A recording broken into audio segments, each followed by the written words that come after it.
Welcome to the Culture and Leadership Connections podcast. If your job involves working with or influencing people's behavior, this podcast offers invaluable insights into what makes people tick. Through personal interviews that are thoughtful and surprising, we explore the full range of the roots to people smarts that can help you make or break your own career. My name is Marie Gervais, and with a PhD in culture and learning in the workplace and my own cultural journey, I bring the mysteries of human beings at work around the world to you. Through conversations with very diverse people, examining the groups they were born into and the ones they chose to belong to, my podcast takes a deep dive into why people do what they do and how they belong.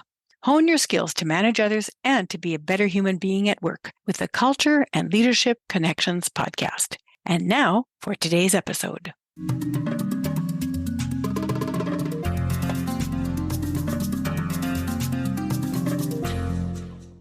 Hello, Culture and Leadership Connections podcast listeners. Today, I am so honored to present to you Stanford Slovin. For over 30 years, he worked in the securities industry as a financial professional with major national brokerage firms. Stan earned his Bachelor of Science degree in finance at the University of Illinois, and he also holds a Juris Doctorate from the University of Illinois, Chicago School of Law. Stanford is the author of Better Listening, The Secret to Improving Your Professional and Personal Life, and as a speaker, showcases how listening improves communication and conflict resolution. He is actively involved in charitable organizations focusing on mental health and children with disabilities. He loves traveling and plays in a rock and roll band, which I'm certainly going to ask him about. Welcome, Stan. Thank you so much for having me on Cultural Leadership. I am looking so forward to our conversation. I totally appreciate the time today. Well, I usually ask people to do a little bit that's not in the bio about themselves personally, but I'm going to just flavor that a bit by asking you about the name of your rock and roll band and how long you've been playing in this band. So it's a great band. It's called Side Hustle, and we've been playing for about 5 years. So right before the pandemic happened, we were out there, and now we travel around the Chicagoland area and playing venues, playing classic rock and roll. So all the songs that you have heard growing up and all the songs that you kind of dance and sing to when you listen to us. You and my husband would get along great because for 20 years, he also played in a classic rock band. So that's why I had to ask you about it. What instrument did he play? Guitar. How about you? Awesome. Keyboards and vocal. Awesome. Yeah. You guys could certainly do some nice jamming together. Yeah. So tell me a little bit about your life. You were probably born somewhere. You have parents and children, brothers and sisters. Yeah. So not a very exciting past, but I love where I was born and raised in Chicago, Illinois, and went to school at University of Illinois. So actually went to law school in Illinois as well. So I never broke the umbilical cord. I have a great wife and 2 awesome kids. One is living in Miami and the other is at school at Indiana University. We just like to travel and really keep ourselves busy, but a good Midwestern kid. Awesome. Did any of your children play musical instruments as well? My son is trying every day to play more and more keyboards. My daughter is a ranked figure skater. So she moves away from the music area and loves to be on the ice. Oh, that's wonderful. I love figure skating. Just watching it is I'm just awestruck. How beautiful it is. It's very, very fun. I tell her it's a great life lesson when you fall every single day on a hard ice and you get back up and brush yourself off and keep going. It's always a good life lesson for her moving forward. For sure. So can you tell a couple of incidents from your childhood that you think were formative? They might be positive or they might be unpleasant or something in between, but something that sticks out in your memory from your childhood that you could share with our audience. I came from a really very, very loving family with a lot of cousins. So my parents' door was open. My friends were at the house. My family was at the house. So in that kind of environment, when you're around people all the time, you form, certain types of personality traits and certain kind of lifestyles. And when you get older into the world, you also realize that not everybody is like that. So you have to kind of adapt and realize that not everything is, one big party at the Slovin house, but it's actually, understanding just different ways that people grow up and ways that others use both their social skills and from a professional standpoint and from a personal standpoint. I think what I learned growing up, especially from my father, who's my hero, and that was just be nice to people, listen to them, give them the time, pay a compliment, be compassionate, be understanding, be patient, just simple things. And I didn't really realize it younger growing up that, I was watching it in the household and watching him and my mom do that. But as I got older, both professionally and also in personal life, I realized, just taking a couple seconds a day and just making others feel good, it just makes life better for everybody. It does. Can you recall a specific incident where your father really listened to you or to somebody else that stands out? I remember when we would go to restaurants, he would pay a lot of attention and really, the wait staff or the people at the front, or when livery at the door, for a car or a hotel bellman, because we traveled a lot as a family. And I would see that he would always give them the time of day. He'd always take an extra second, ask how their day was going, ask them how they were doing. And those little things just, I think, paid off for myself, because I think it's so important for us to just be a little bit more patient with people today and realize that, we have so many distractions that we're like looking at our phone or like whatever it is, we're not paying attention. I think to people, that's kind of where the book came from. I was realizing that we're just in a society of response mode and we were just not really listening to people to understand. We were more like listening to people to just respond. And that's kind of where the beginning of the book came from. Well, yeah, I'm going to have lots of questions to ask you about the book. But what you said just now about your father paying attention to the waitstaff and the bellhop, it sounds like he didn't have a hierarchy for being kind. He was kind to everybody, no matter what their social status was. Did I get that right? Yeah. Not only was his personality, but I think that he was early on the whole philosophy of paying it forward. Yes. He was really big on, helping others, better themselves. He was not trying to showcase what he was all about. He was really trying to help others be better, be stronger, be smarter, be more successful. Or just be seen, maybe. Just be noticed. I What mean, do you mean? how many people notice the bellhop or the waitstaff other than to criticize something, to compliment someone or to pay attention to them or ask them how their day is? They feel seen, they feel heard. And Maria, I would even extend it even to the fact of in his work and also even with our family, he would let family members, I always noticed that, share a little bit more, empty their bucket a little bit more, tell what they were doing. He was always interested in what they were doing. I would go to work, work with dad days or, and I would see him giving such respect to the employees, letting them have a platform to talk or share or to realize that their voice was also not only being heard, but it was also being counted and relied upon. And then I noticed that as I was in more of my teens and maybe some internships, I would notice the differences when I would see work environments where there was not this sharing, where it was not an environment of open dialogue or meaningful conversation. I would go back and say, wow, I remember as a kid, that was so important. Now I'm starting to see the differences of where it's not being practiced. And that's another area I think that, we could all work on. Yes, it was stark contrast. And you realized what the better way to live is one where people feel that they are acknowledged and heard and listened to and that they have a chance to move forward in their lives because of that. And the worst world is where everybody is disconnected from each other. They don't notice anything about anybody and probably a lot less about themselves as a result too. Yeah, I remember in Little League, that's like baseball in Chicago. My dad was the manager and we went 1-15, not a good season. But almost after every game, we would end up at Dairy Queen.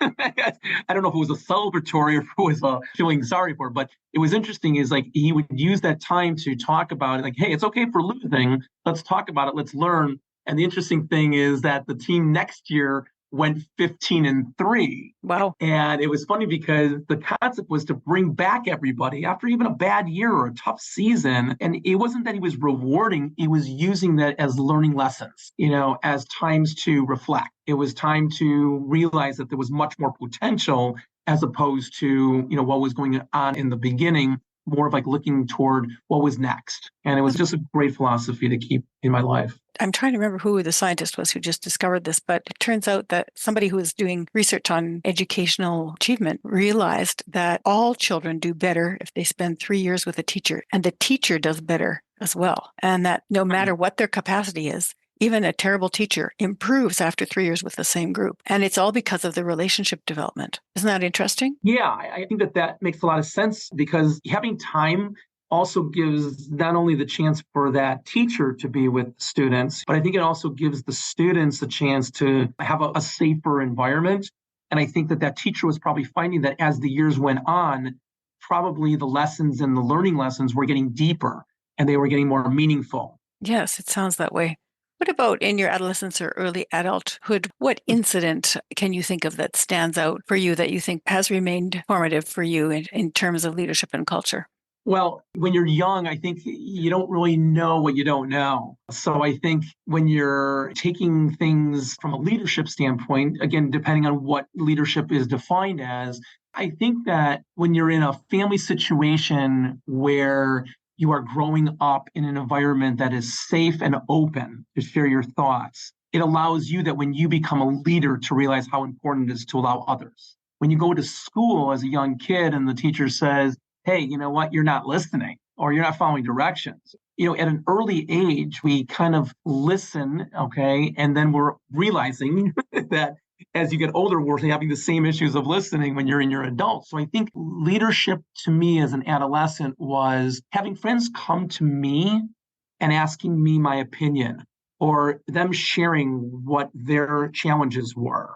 To me, that gave me a comfort that they were very comfortable and confident in not only sharing and venting, but they wanted to maybe hear what I was thinking to maybe help them through. Do you have The a other thing, specific example, though? well, one of the example I throw this in, and this is interesting, it's in the book, but it's like throwing on your superpower cape.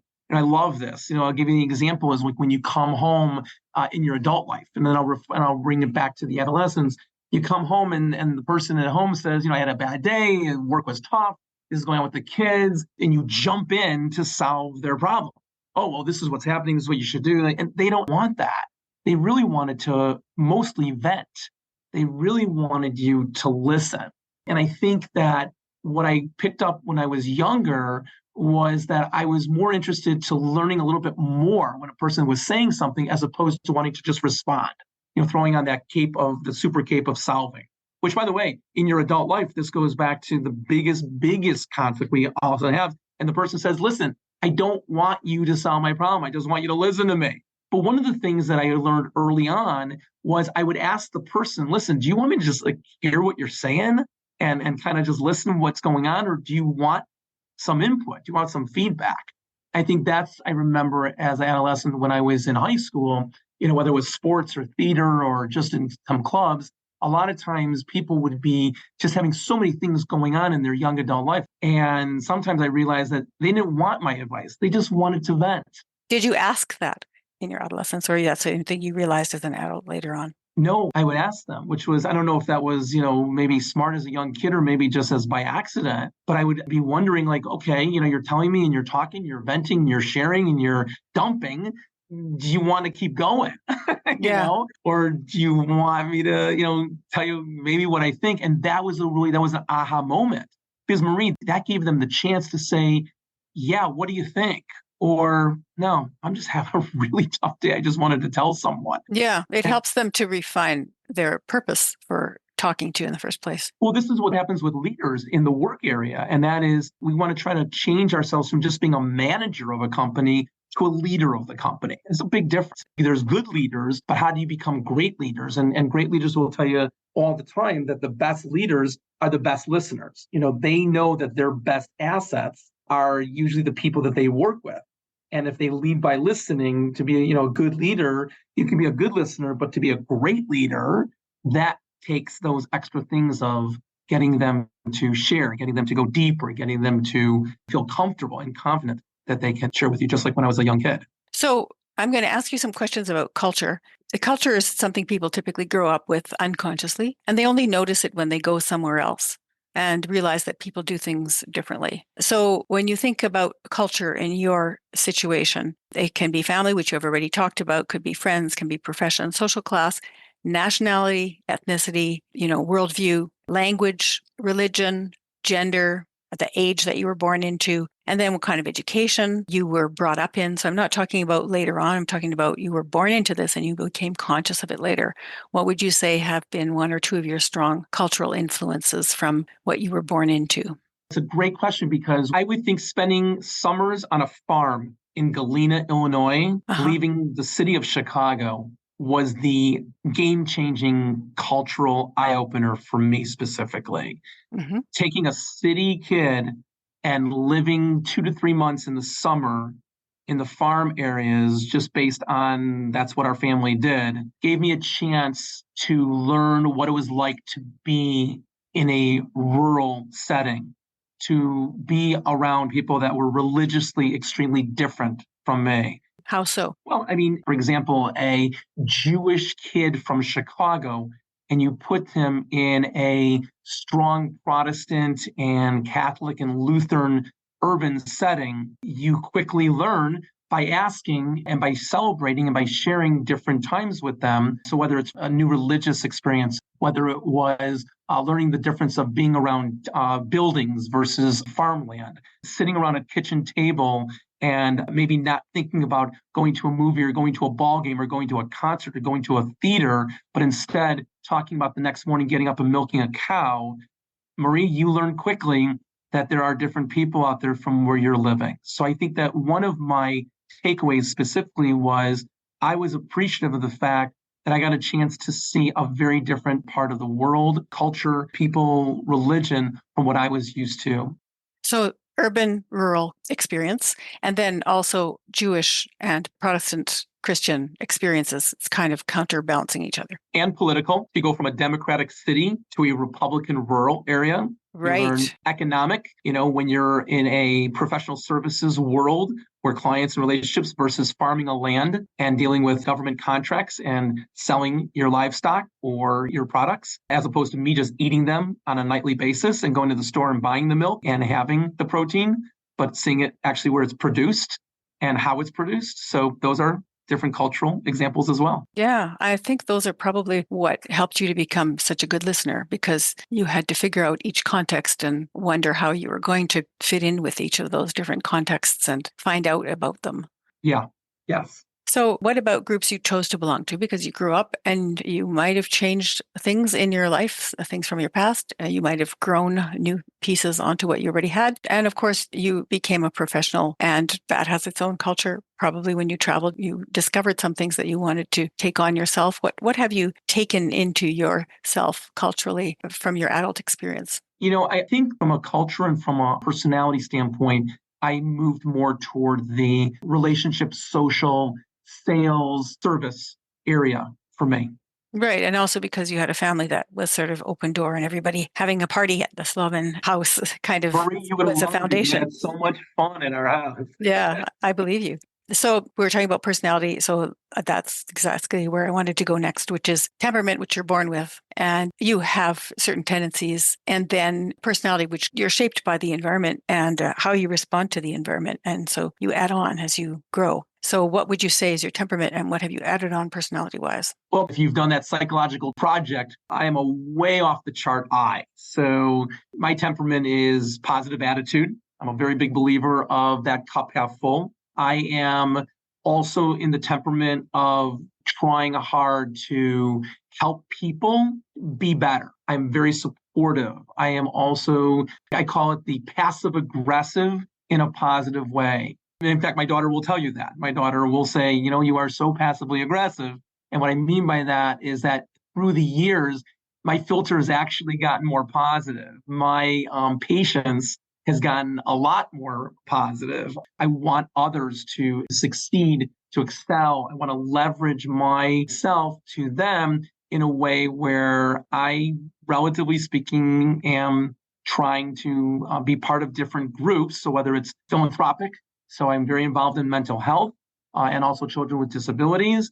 I want to help those organizations not just be successful, but maybe share some of my best practices with them and try to pay that forward. That's your personality. Your temperament might have been that you're gregarious and spontaneous and enthusiastic because you're born with that. And then your personality would have been that you developed more tact and patience and the ability to listen, because if you already have an agenda, people don't always like that because they haven't had a chance to tell you what they want. So if you're saying, I want you to be better, maybe they don't want to be better. So you have to listen to them and see what they want. And you would have had to develop that, I would think. It's a great point. Again, that's why the book is called Better Listening, because I think we're all good listeners. I think we all are. And I really mean that.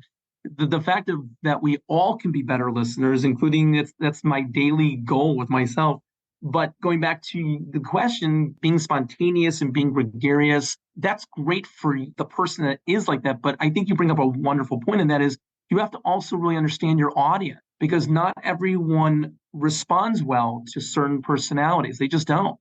And I think that goes toward the second part of your question. And that is, as I became older, I think that even though my personality, I had to learn, and I continue to learn, that you have to also understand your audience, and you have to be able to reflect, and you also have to flex a little bit to make sure, because that really could cause a lot of communication issues. I mean, that goes back to the simple example of, a parent and a child. Some of the most challenging times right now in the world is the communication between parents and children. And a lot of that is because of just very, very different personalities. And no one's really listening. The parent's talking and the kid is talking. And we hear this all the time, especially with the world events and everything going on today. It's a really tough time for children and for young adults. And parents who are stuck in maybe their old cultural, their own temperament, their own personality, are not realizing that this is maybe a more of a time, like you said, that we have to be listening a little bit more and giving a platform to allow for those that are speaking maybe to empty their bucket a little bit more, so that the listener can understand a little bit more of what's being said, as opposed to just hearing what they think they're being said and then responding on their usual course of how they've always done throughout their life. Right. So where does this interest in mental health come from? Well, 18 years ago, one of my client relationships lost a daughter who took their life, and was a very, very involved person in her community, and left a note that said, never ever think that it was you. I just could not handle life, and had been going through depression, bipolar, and had taken her life to suicide. I did not know much about that. They created an organization called Rebecca's Dream. And over the last 18 years, I've become a very strong advocate for mental health awareness, education, suicide prevention, and helping those that are living with depression, bipolar disease, and mental health issues. Yeah, suicide really rocks people everywhere in many, many concentric circles. Yeah. Yeah. What about the children with disabilities? Where does that interest come from? When I was younger, I would volunteer a thing called Buddy Baseball, which is here in Chicago and also, around the country, where spring and summers, they would bring kids together in a safe playing field with severe mental disabilities. And we would just give them the time of their life to assist them and play with them. So it was all about just creating socialization more for those that really were not able to. It was also a chance to give parents and loved ones a chance to have a little bit of a break from the daily grind and then the challenges they had. So that's where I kind of got involved. And then it moved on to a thing called Friendship Circle, where they just do programs that are really keyed on giving normalization, socialization to those that are challenged with special needs and also severe handicap. So it's been great because it really involves the community, the families. I try to get young adults involved so they become mentors, big sisters, big brothers, and Marie, it's great. Yeah, you're really bringing people into the larger extended feeling of family and being supported by everyone around them instead of being isolated by the work that you do. It's an important thing. And if everybody did that with one or two things that mattered to them in their lives that they're concerned about, we wouldn't have any problems, really. We would be coasting, realizing our potential. Yeah. Is there an area that you more focus on, that you are passionate about? Well, I have several areas that I'm passionate about. Neighborhood community capacity building is my main area. But since this is your interview, I have more questions to ask you. But my other question is about when you became aware of the way you're doing things as being normal, and all of a sudden going, wait a minute, that's not normal. That's just me and my family or my experience. You mentioned it earlier when you talked about the disconnects between spending the summers on the farm and then the rest of the year in the city in an urban environment. But there may have been others in your life. So when did you have an example of cultural dissonance that you can recall that's related to a specific incident? And I'll just give you an example. When I was 18, I went to France with my then fiance, and we stayed for part of the time in an apartment in Paris with his great aunt and uncle. And I'd never been in a higher social class before, or in France. I hadn't been there before. And she would ring a little bell, and the maid would come to her, who was Portuguese, and she would come with a, lace apron and a hat on. And she was very disdainful to the maid. The opposite of what you told me about your father and how he would have related to people. And I was in such shock. And I realized at that point that there was was a difference in the way people saw each other based on their title or their financial station in life. And that was one of many, but one that I really felt like it was a cultural shock, a cultural dissonance that happened. Can you think of an incident that happened to you when you noticed that for yourself? Well, I would share one from a personal standpoint and one from a professional standpoint. So on the personal side, I think that getting together in a summer setting with 35 to 45 family members all in one house is not normal for most families, especially when some families don't even see each other, or you have to call and make a reservation to see your families, okay? We would do that on a summer basis for about 15 years. We would have kind of like a Camp David gathering. And again, this goes back to my beginning story where the Slovin family would love to host. But the really big eye opener was that it's not really normal for the rest of your year to be in a house on the floor and the couches up till 3 o'clock in the morning, cooking with everyone. But here's the takeaway.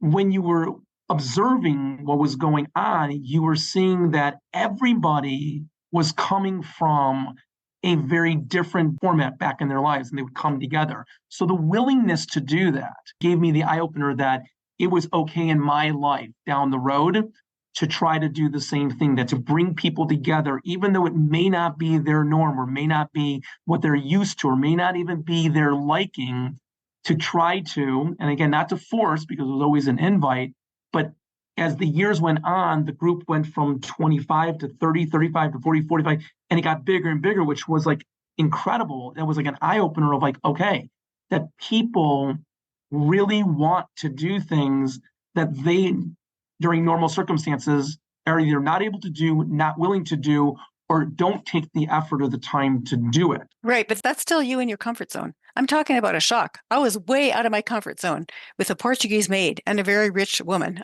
ordering her around. I didn't influence in any way. I was just in shock. Have you ever had a shock? Well, I mean, shock for me was going from practicing law for 2, 3 years in Chicago, going to cold calling strangers to have them send me money to invest.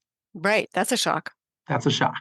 Mm-hmm. So that would be my professional eye opener of like, here is a person who has spent years in education, ready to commit to a practice of law in one culture that's very just straightforward, formal, and to what a traditional law firm is, going to a sales cold calling because you've decided that your calling in your career is more into wealth management, financial services. Mm-hmm. So the shocker was to mentally turn off one switch and decide to go with your gut and something that maybe you would not have security in. So that was probably one of my biggest shocks professionally.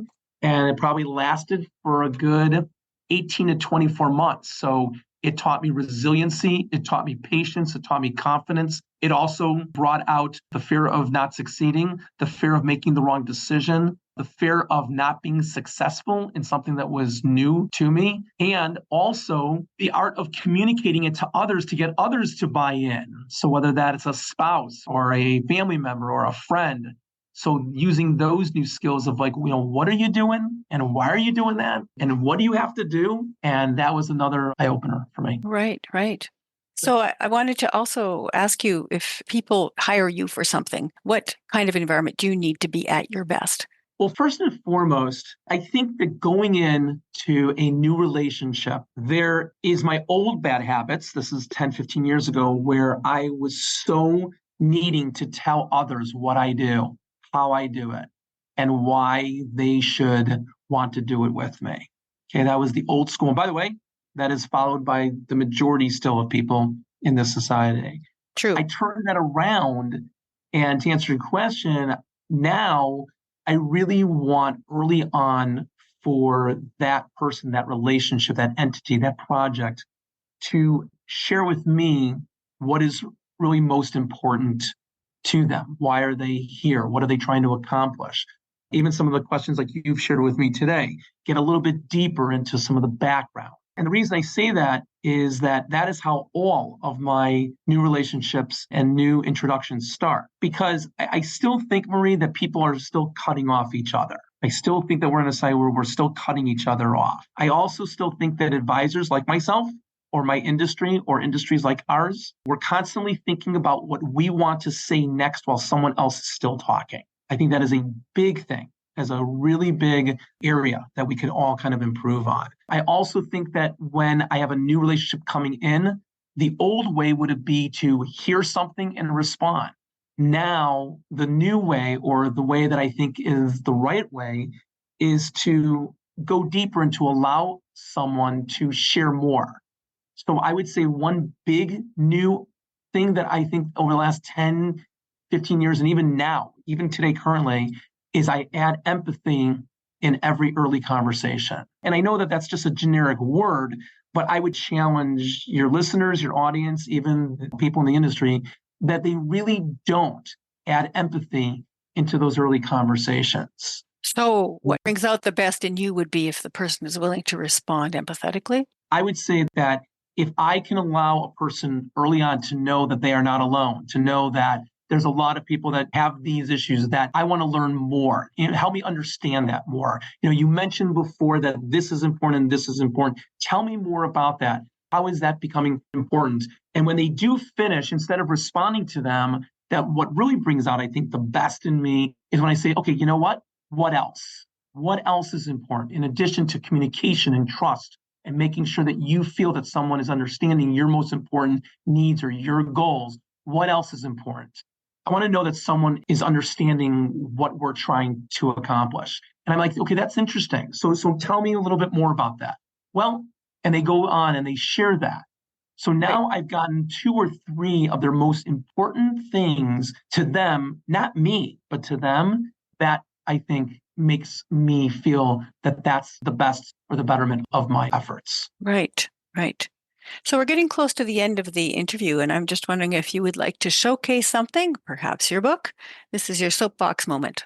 Well, I'll go back to a great interviewer, Larry King. And he always said, I remind myself every day that nothing I say this day will teach me anything. So I think that when you read this book, if you get a chance to pick it up, and if you can grab 1 or 2 nuggets, I think what you're going to learn is a total listening approach is going to help relationships when you get home or when you're with your family, or if you haven't had a good conversation with a family member or a person that you've wanted to in long, open those conversations up again and do that in more of a reflective and a more of an active listening with empathy. If it's at work, I would soapbox by saying 3 things. Number 1, leaders want to be better listeners. They do. That's why they're great leaders. But sometimes leaders have to move off of their agendas and realize that their biggest asset is right in front of them. And the difference between landing that contract, that project, or keeping an employee longer, or retention, or gaining new employees is all about the fact that their audience, who they're working with, are going to see quickly if you're actually listening. That sounds like a really good way for us to end this interview. Do you have a closing wise word to end with? My wise word would be more patient, be more compassionate, be more understanding. I would say try not to hijack conversations, try not to cut people off. Think about that while people are talking, that there's more deeper down, and let them empty their bucket. Show them more empathy, and at the very end of the day, look in the mirror and say, you know what? I was a better listener today, and it made for a better day for both my personal relationships and my professional day. Oh, that's lovely. Thank you so much for sharing that, Stan. Thank you, Marie, very much for having me today. And I really enjoyed our conversation. And thank you so much for your great questions. You're welcome. It's been a pleasure.